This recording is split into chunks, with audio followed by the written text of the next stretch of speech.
Ողջույն հարգելի զանգվածային լրատվության միջոցների ներկայացուցիչներ, հարգելի հայրենակիցներ, շնորհակալ եմ, որ ներկա եք գտնվում այստեղ լուսաբանելու նպատակով։ Սա շատ կարևոր առաքելություն է, որովհետև մենք բոլորս գտնվում ենք համապետական խորհրդարանական ընտրությունների ծիրում եւ որպես Ուժեղ Հայաստան դաշինքի եւ Ուժեղ Հայաստան կուսակցության ներկայացուցիչ մարդ, ով նախկինում ղեկավարել է դիտորդական առաքելությունները եւ ընտրական գործընթացներում խախտումներ է արձանագրել եւ վերահսկողություններ իրականացրել դրանց օրինականության նկատմամբ բազմաթիվ ահազանգեր եմ ստանում, թե ընտրական գործընթացի չիմացության վերաբերյալ քաղաքացիներից հարցադրումներ, ինչպես է իրականացվելու, ինչպիսի հարցեր են ունենալու, թե հարցադրումներ եմ ստանում եւ ահազանգեր ենք ստանում ենթադրյալ խախտումների վերաբերյալ, ինչը առավել քան մտահոգիչ է, որովհետև մեր քաղաքական ուժի, մեր դաշինքի առաջնահերթությունը Հայաստանի Հանրապետությունում ժողովրդավար եւ իրավական ընտրություններն են, ուղղակի հավասար, ընդհանուր եւ թափանցիկ։ Եվ մենք բացառիկ կերպով անհամեստորեն ասեմ հսկայական ներուժ ենք ներդնելու, որպեսզի քաղաքացիների համար ընտրական գործընթացի օրինականությունը մաքսիմալ ապահովենք։ Հիմա կարճ հակիրճ ներկայացնեմ մեր քաղաքացիների համար, ինչ է իրենց սպասում, որովհետև առաջին խնդիրներից մեկը, որը ես նաև հնարավորություն եմ ունեցել տեսնել հենց ընտրատեղամասերում, թե 2021 թվականի համապետական ընտրություններին, թե Գյումրիում, թե հետագայում, վաղարշաբաթում, թե անգամ Երևանի ավականու ընտրություններին, դա քաղաքացիների ընտրական գործընթացի չիմացությունն է։ Մարդը մտնում է ընտրատեղամաս եւ չի պատկերացնում, թե ինչ է իրեն սպասում եւ քայլերի հաջորդականությունը։ Հակիրճ քայլերը նկարագրելու համար հետեւյալն է տեղի ունենում։ Քաղաքացին մտնում է ընտրատեղամաս, անպայման իր հետ պետք է ունենա անձը հաստատող փաստաթուղթ, ID կամ անձնագիր։ Հարգելի քաղաքացիներ, խնդրում եմ չմոռանաք, ընտրության գնում ենք անձը հաստատող փաստաթղթով, որովհետև այո, եղել են դեպքեր, երբ մարդը եկել է, այդքան ժամանակ է ծախսել եւ իր մոտ արկա չի եղել անձը հաստատող փաստաթուղթ։ Առաջի քայլը մարդը մոտենում է մի սեղանի, որտեղ տեղադրված են սարքավորումներ, որոնք նույնականացում են իրականացնում։ Այս սարքավորումները 3 արդյունք կարող են ցույց տալ՝ կանաչ, դեղին կամ կարմիր լույս։ Բնականաբար կանաչի պարագայում ամեն ինչ նորմալ է, դեղինի կամ կարմիրի պարագայում լինում են որոշակի ընթացակարգեր։ Հնարավոր է տվյալ քաղաքացու անհատականացման խնդիր կա անձը հաստատող փաստաթղթով։ Հնարավոր է քաղաքացին տվյալ տեղամասային կենտրոնում գրանցված չէ։ Հարգելի հայրենակիցներ, մենք այսօր թողարկում ենք հատուկ կայքեջ պաշտոնական մարմին ու պետական մարմինները, պաշտոնական էջերը ունեն հատուկ ընթացակարգ, որտեղ դուք ձեր տվյալներով կարող եք նախնական ստուգում իրականացնել, թե որ տեղամասային կենտրոնում եք դուք գրանցված։ Սա կարևոր իրազեկում է ու ես կխնդրեի սա մաքսիմալ տարածել, որպեսզի քաղաքացին ընտրության օրը տեխնիկական խութերի պատճառով չզրկվեր իր հիմնական ընտրական իրավունքը իրականացնելու հնարավորությունից։ Այնուհետև, երբ քաղաքացին այս դեղին եւ կարմիր լույսի պարագայում հնարավոր է անձնագրային խնդիր, հնարավոր է տեղամասային կենտրոնի շփոթի խնդիր, քաղաքացուն ուղղորդում են հանձնաժողովի անդամները։ Եթե լրացուցիչ խոչընդոտ է տեղի ունենում, մենք այսօր հրապարակելու ենք թեժ գծի հեռախոսահամար, որը գործելու է թե նախընտրական շրջանում մինչև հունիսի 7-ը, թե հունիսի 7-ին ողջ օրվա ընթացքում, որի միջոցով քաղաքացիները կարող են ահազանգել հնարավոր միջամտությունների եւ ընտրախախտումների վերաբերյալ։ Սարքավորումից հետո քաղաքացին մոտենում է քվեաթերթիկների սեղանին, որի վրա դասավորված են լինում 1-ից 19 քվեաթերթիկները եւ ըստ հերթականության 1-ից 19 տրցակով հավաքվում եւ տրամադրվում են քաղաքացուն։ Այս սեղանի հետ կապված բավականին շատ խնդիրներ են ծագել ժամանակին տարբեր ընտրություններում։ Օրինակ, ընդհուպ մինչև եղել է իրավիճակ, որ մի քանի ժամով որոշ ընդդիմադիր քաղաքական ուժի քվեաթերթիկներ սեղանի վրա տեղադրված չեն եղել։ Հարգելի քաղաքացիներ, եթե ընտրության օրը այնպիսի իրավիճակ լինի, որ մոտենաք որևիցե քվեաթերթիկ որևիցե համարի ներքո բացակայի սեղանի վրայից, անպայման ահազանգում եք ու պահանջում եք, որպեսզի բոլոր քվեաթերթիկները ձեզ տրամադրվեն։ Նաև հնարավոր է վնասված քվեաթերթիկ լինի, խնդրում եմ նաև դրան ուշադիր լինել, որովհետև եթե քվեաթերթիկը վնասված է եւ դուք ընտրություն եք կատարում, այնուհետև դա այդ քվեաթերթիկը անվավեր համարելու հիմք է լինելու։ Հետևաբար ձեր իմացությունը, իրազեկվածությունը հնարավորություն են տալու կանխարգելել հնարավոր միջամտությունները ընտրական գործընթացին։ Այնուհետև, երբ քաղաքացուն տրվում են 1-ից 19 քվեաթերթիկները եւ ծրարը, քաղաքացին մտնում է քվեախոց։ Քվեախոցում, հարգելի հայրենակիցներ, դուք բացառապես պարտավոր եք միայնակ գտնվել եւ լրացուցիչ որևէ վերահսկողություն, միջամտություն ձեր նկատմամբ բացառվում է։ Քվեախոցի պարագայում բացառությամբ, եթե դուք որևէ ֆիզիկական խնդիր չունեք եւ աջակցության ակնհայտ, իրավական հենքով կարիք չունեք, օրինակ մարդը ձեռքն է կոտրվել, հատուկ ընթացակարգ կա, ինչպես է նրան թույլատվություն տրվում եւ արձանագրվում է դա լրացուցիչ օգնությամբ, երկրորդ անձի օգնությամբ կատարելու իր քվեարկությունը։ Մարդը քվեախցում այդ քվեաթերթիկներից մեկը ընտրում է իր համար ցանկալի քաղաքական ուժինը, տեղադրում է ծրարի մեջ։ Մնացած քվեաթերթիկները, հարգելի քաղաքացիներ, դուք իրավունք չունեք դուրս բերելու։ Պետք է նետվեն քվեախցի մեջ արկա դիմացի փոքրիկ աղբար տղա։ Եվ այնուհետև քաղաքացին ծրարի մեջ տեղադրված քվեաթերթիկով ծրարը ձեռքին դուրս է գալիս։ Շատ կարևոր կարգավորում, որը նորություն է, հարգելի հայրենակիցներ, բոլորս հիշում ենք ապրիլի 7-ին հայտնի օրինագիծը, որը մի քանի ժամվա ընթացքում հատուկ մեր քաղաքական ուժին, Ուժեղ Հայաստան դաշինքին նվիրված ընդունվեց, կհիշեք, մենք մարտի 31-ին ազդարարել էինք, մեր դաշինքի անվանումը այն Ուժեղ Հայաստան Սամվել Կարապետյանի հետ էր կոչվում, եւ մի քանի օր անց, երբ արդեն մեր իրավական գործընթացները մեկնարկ էին տվել, մենք տեսնում ենք մի նախագիծ հապշտապ արտահերթ կարգով ընդունված, հակաօրինական, որովհետև միջազգային եւ ներպետական չափորոշիչներին հակասում են, որով արգելեցին անձնանունների կիրառումը։ Բնականաբար այս նախագիծը ուղղակիորեն մեր քաղաքական ուժին նվիրված էր եւ կոնկրետ հավասարության սկզբունքը ընտրական գործընթացի հերթական անգամ մեր նկատմամբ կիսակիրառվեց, խախտվեց, բայց դրան զուգահեռ այդ նախագծում եւս մեկ փոփոխություն կար, որի մասին բազմաթիվ մեր հայրենակիցներ իրազեկ չեն։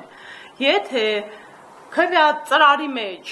քվեաթերթիկից բացի այլ քվեաթերթիկ է արկա լինում, բոլոր քվեաթերթիկները այլևս անվավեր են ճանաչվելու։ Ես խնդրում եմ սրան շատ մեծ ուշադրություն եւ իրազեկում, որովհետեւ նախորդ ընտրությունների փորձառությունս հաշվի առնելով, հաշվարկների ժամանակ մենք բազմաթիվ դեպքեր է լինում, որ ծրարներից հանում ենք 1-ից ավելի քվեաթերթիկներով տրցակ, մարդը քաղաքացին գալիս է, օրինակ 1, 2, 3-րդ քվեաթերթիկն է, ուզում ընտրել։ 3-րդից սկսած մնացած տակի քվեաթերթիկները դնում է ծրարի մեջ, մոռանում է նետել աղբար կղա, իներցիայով, տարիքով մարդիկ են լինում, շփոթմունքի տեղիք է տալիս։ Եվ նախկին ընթացակարգը, որը գործում էր, մենք վավեր էինք համարում այն քվեաթերթիկը, որի վրա փակցված էր դրոշմանիշային կնիքը։ Շատ հաճախ բնականաբար, երբ տրցակ էր լինում, մարդու համար կարող է ոչ ցանկալի քվեաթերթիկը վավեր համարվել, որովհետև հակառակ կողմից է փակցվում։ Բայց այլևս, եթե 1-ից ավելի քվեաթերթիկ կամ ավելորդ իր է լինում մեջը տեղադրված, բոլոր քվեաթերթիկները անվավեր են համարվում։ Հետևաբար խնդրում եմ ուշադիր լինել, որ այդ տրցակի մեջից քվեաթերթիկների կոնկրետ մեկ ընտրեք։ Այնուհետև, երբ ձեր ընտրությունը կատարեցիք, դուրս եք գալի, մոտենում եք վերջին սեղանին, որի վրա տեղադրված է լինում քվեատուփը եւ կողքը աշխատակից հանձնաժողովի անդամը նստած է լինում դրոշմանիշային կնիքներով։ Սա ընտրական գործընթացի ամենակարևոր փաստաթուղթն է, փոքրիկ այսպես ստիկեր է, դրոշմանիշային կնիքը, որը հաստատում է տվյալ քվեաթերթիկի վավերականությունը։ Առանց դրոշմանիշային կնիքի քվեաթերթիկները ուղղակի թղթի կտոր են։ Եվ ունեցել ենք դեպք, խնդրում եմ այստեղ ուշադիր լինել, որ դրոշմանիշային կնիքը, օրինակ աշխատակցի կամ քաղաքացու շտապողականության պատճառով չի փակցվել եւ քաղաքացին նետել է ծրարը քվեատուփը։ Այս պարագայում պահանջում ենք, որպեսզի նորից զրոյականից արձանագրվի այդ հանգամանքը, որ առանց դրոշմանիշ նետվել է ծրարը եւ նորից քաղաքացուն սկզբից տրամադրվեն քվեաթերթիկները ծրարը ու նորից մարդը իր ընտրական իրավունքը իրացնի, որովհետեւ այստեղ տեխնիկական վրիպակի պատճառով չի կարող քաղաքացու ընտրական հիմնարար իր քաղաքական իրավունքը ավելի նվաստ կարգավիճակ ստանալ։ Հարգելիներս, սա ըստ էության հիմնական գործընթացն է արագացված ներկայացված, որը տեղի է ունենում։ Հիմա կուզեի իմ կողմից արձանագրված եւ գործընկերներիս կողմից այդ թվում ինձ փոխանցված ահազանգերի մասին խոսել։ Հատկապես ահազանգերը տրամաբանորեն օրվա իշխանության ու այդ տվյալ քաղաքական ուժի կողմից են արձանագրվում, որոնք ովքեր մասնակցում են այս ընտրապայքարին եւ հատկապես մեր քաղաքական ուժի պարագայում առաջին անգամ չէ, որ իրենց թույլ են տալիս վարչական ռեսուրսների շահարկում եւ կիրառում։ Առաջին հիմնական ահազանգը, որ ստանում ենք, դա այն է, որ քաղաքացիներին հրահանգում եւ ստիպում են լուսանկարահանել կամ տեսանկարահանել քվեախցիկում այն քվեաթերթիկը, որ ըստ էության իրենց ուժի օգտին տրվող քվեաթերթիկը։ Հարգելի հայրենակիցներ, սա ըստ էության արգելված արարք է, առաջին, երկրորդ, դուք հիմա հնարավորություն ունեք մտնել, քանի որ ընտրություններին այլևս չկա գրիչ եւ մատիտ, մարդիկ ընդհանրապես ընտրում են մի քվեաթերթիկը եւ տեղադրում են ծրարի մեջ։ Դրեք այդ տվյալ ուժը, եթե վախեր ունեք, ճնշման եք ենթարկում, նկարեք, այնուհետև նետեք աղբար կղան եւ ընտրեք այն քաղաքական ուժին, որին իսկապես ցանկանում եք տալ ձեր քվեն։ Սա մեկ։ Երկրորդը, ահազանգեր ենք ստանում, որ մարդկանց ստիպում են մասնավորապես մեր ուժեղ Հայաստան դաշինքի երրորդ համարի քվեաթերթիկը դուրս բերել որպես ապացույց, որ մեր օգտին չեն քվեարկելու։ Հարգելի հայրենակիցներ, սա իրավախախտում է եւ դուք ինքներդ կարող եք խնդիր ունենալ, եթե արձանագրվես, որ դուք քվեաթերթիկ եք դուրս բերում։ Հետևաբար, կրկին ասում եմ, մի թույլ տվեք, որպեսզի ձեր նկատմամբ հարկադրանքի միջոցներ կիրառեն ու դուք եք դառնալու ու հիմնական այն աղբյուրը, ովքեր որոշելու են, թե ով է մեր Հայաստանի Հանրապետության հաջորդ իշխանությունը եւ այս ճնշումներին վերջ տալու հիանալի ու շատ մոտալուտ հնարավորություն ունեք, հետևաբար կրկին եմ ասում, թեկուզ առնվազն այն տեսանկյունից, որ ռիսկ է, մի գնացեք ռիսկի կատարելու իրավախախտում, որովհետև քվեաթերթիկ դուրս բերելը, բացի այն, որ ձեր կամքի վրա հարկադրանք է եւ ճնշում ձեր նկատմամբ, նաեւ իրավախախտում է, որը կարող է հետևանք ունենալ։ Եվ երրորդ ահազանգը, որի մասին էլի լսել էինք նախորդ ընտրություններին, դա այն է, որ քաղաքացիներին հատկապես մարզաբնակ, գյուղաբնակ ահաբեկում են, ասում են, որ քվեախցերում գաղտնի տեսախցիկներ են տեղադրված լինելու, որի միջոցով նայելու են, թե մարդը ում օգտին է քվեարկում։ Հայեր ջան, մենք բոլոր 2005 տեղամասային կենտրոններում ունենալու ենք ներկայացուցիչներ եւ երաշխավորում ենք, որ քվեախցերում եւ տեղամասային կենտրոններում բացի օրինական տեսախցիկներից ավելորդ թաքնված որևէ տեսախցիկ չի լինելու, որը կկարողանա արձանագրել, թե դուք ում օգտին եք քվեարկում կամ ինչպես եք ձեր կամարտահայտությունը դրսևորում։ Հարգելի հայրենակիցներ, գնացեք ազատորեն իրացրեք ձեր քաղաքական իրավունքը, որովհետև այսօր շեղել են այն սահմանադրական ճշմարտությունը, որ քաղաքացին ու ժողովուրդն է մեր երկրում Հայաստանի Հանրապետությունում իշխանության աղբյուրը եւ շեղվել ու խեղել են քաղաքացիական պայմանագիրը քաղաքացու հետ։ Դա բացարձակ ճշմարտություն է, դա սահմանադրորեն ամրագրված հիմնադրույթ է, որ ժողովուրդն է իշխանության աղբյուրը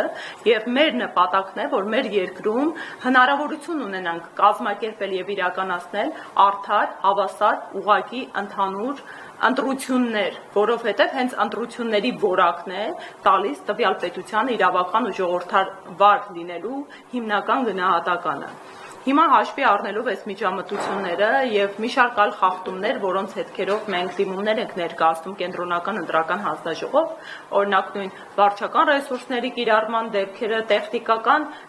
նաեւ նշեմ, որ խախտումները իրենց բնույթով լինում են տեխնիկական եւ բովանդակային։ տեխնիկական են օրինակ պաստառների հետ կապված գործընթացները, կրկին մենք արձանագրած ունենք դեպքեր, այդ թվում տեսանյութ, ինչպես են իշխող ուժին քաղաքացիական պայմանագրին առնչելի գործիչներ մարդիկ, ակտիվիստներ պատռում մեր պաստառները ուժեղ Հայաստան դաշինքի, դա եւս իրավախախտում է եւ պետք է հետևանք կրեն, բայց բովանդակային առումով էլ մենք բովանդակային առումով էլ հարգելիներս ավարտեմ ու հարցերին անցնենք բովանդակային տեսանկյունից էլ խախտումներ են երբ օրինակ վարչական ռեսուրսներն են կիրառվում մի հետաքրքիր ինֆորմացիա ավեկիսվեմ չխորանամ մեր դիմումների բովանդակության մեջ ժամանակ հնայենք մենք վեր ենք հանել ցուցակներից մոտավորապես հազարավոր հասցեներ իսկ կոնկրետ 100-ը գերազանցող 689 հասցե, որոնց վրա 100-ից ավել մարդ է գրանցված, հաշվառված։ Այս սրա հետքը կոնկրետ օրինակ մի հասցե կա, որի վրա 303 անձ է հաշվառված։ Սրա հետքերով դիմել ենք թե ներքին գործերի նախարարություն, թե կենտրոնական ընտրական հանձնաժողով պարզաբանման նպատակով, որովհետև առնվազն հարյուրավոր հասցեները 100-ից ավել հաշվառված անձանցով մտահոգության տեղիք են առնվազն տալիս եւ լիահույս եմ, որ նորմալ պատշաճ պարզաբանում եւ լուսաբանում կստանա այս հարցը։ Հիմա ես կցանկանայի մեր կողմից պատրաստված կայքեջը ներկայացնել, որտեղ թե ընթացակարգն ենք ընտրական գործընթացի ներկայացնում, թե ներկայացնում ենք մեր թեժ գիծը եւ խնդրում եմ հարգելիներս, մենք այնտեղ նաեւ հնարավորություն ունենք էլեկտրոնային մեյլ ունենք, որպես թեժ էլեկտրոնային հասցե, որտեղ հնարավորություն կոճակ կա ձեր կոնֆիդենցիալությունը երաշխավորելու, այնպես որ եթե անգամ վախեր կա, իսկ այդ վախերը կան, մարդիկ փողոցում մոտենում են օրինակ ես ահազանգերը ինձ ներկայացնում են, որ օրինակ իմ վրա ճնշում են գործադրել, որ պետական նման հիմնարկի աշխատակից եմ, որպեսզի նկարեմ իմ քվեաթերթիկը, որպեսզի մարդը խնդիր չունենա, մենք այդ կոնֆիդենցիալության հնարավորությունը քաղաքացիներին տալիս ենք ու մենք անպայման գնալու ենք ահազանգերի հետքերով։